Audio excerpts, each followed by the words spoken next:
ቴዲ አፍሮ ከሀገር በላይ ሞት የለም ብለዋል። ሞት ከሆነ ከሀገር በላይ ሞት የለም። ሀገር ሞተ ማለት ሁሉ ሞተ ማለት ነው። ኢትዮሪካ አልበም በ10 ቀን ውስጥ 100 ሚሊዮን እይታን ያገኘ ብቸኛው የአፍሪካ አልበም ለመሆን 6 ሚሊዮን እይታ ብቻ ነው የቀረው።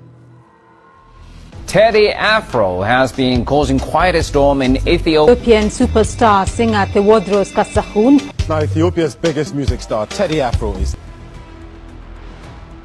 ሰላም ተመልካቾቼ እንዴት ቆያችሁኝ ያልኩኝ አነጋጋሪነቱ በቀጠለው በቴዲ አፍሮ ኢትዮሪካ ሙዚቃ ዙሪያ ያሉትን አዳዲስ ነገሮች ወደ እናንተ ይዤ መጥቻለሁ። ቪዲዮውን ላይክ በማድረግ ለቻናላችን አዲስ ከሆኑም ሰብስክራይብ በማድረግ ቤተሰብ እንዲሆኑ በፍቅር እንጋብዞታለን። ይህንን ቪዲዮ እስከሰራሁበት ጊዜ ድረስ ኢትዮሪካ አልበም በጠቅላላው 93 ሚሊዮን 864 ሺህ ገደማ እይታ በማግኘት ትልቁን ሪከርድ ለመስበር ትንሽ ጊዜ ቀርቶታል። እንደ አውሮፓውያን አቆጣጠር በሚያዝያ 16 2026 የተለቀቀው ኢትዮሪካ ዛሬ 8 ቀን የሆነው ሲሆን እስከ ነጎዲያ ድረስ 6 ሚሊዮን እይታ ካገኘ ብቸኛው በ10 ቀን ውስጥ 100 ሚሊዮን እይታ ያገኘ የአፍሪካ ብቸኛው አልበም ይሆናል። ኢትዮሪካ እንዴት እንደዚህ ዝነኛ ሊሆን ቻለ ብለን የጠየቅን እንደሆነ ደግሞ ከ4 ኪሎ ዘፈን አንወድም እስከሚሉት ፓስተሮች ድረስ ሙሉ አልበሙን ደጋግሞ መስማታቸው የሚሰጡት ትንታኔና ትችት በደንብ እንደሰሙት አሳብቆባቸዋል።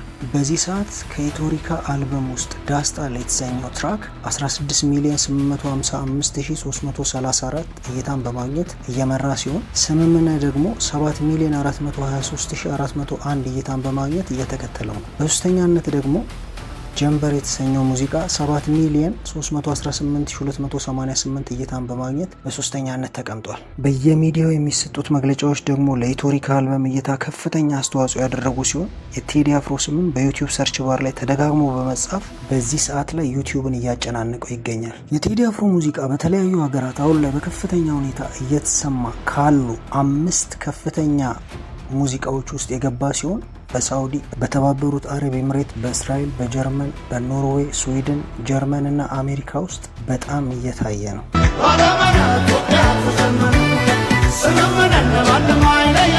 ለአርቲስት ቴዲ አፍሮ እና ለአድናቂዎቹ በሙሉ ኢትዮሪካ አልበም እስካሁን ስለሰበራቸው ሪከርዶች እንኳን ደስ አላችሁ እያል ወደፊትም ለሚያመጣው ስኬት መልካም ምኞት እየተመኘንላችሁ ሀሳብ አስተያየታችሁን በኮሜንት ላይ ማስቀመጣችሁን እንዳትረሱ እላለሁ። ቻናላችንንም ሰብስክራይብ በማድረግ ቤተሰብ የሆኑ እያልን በፍቅር እንጋብዞታለን። ሰላም ይቆዩ።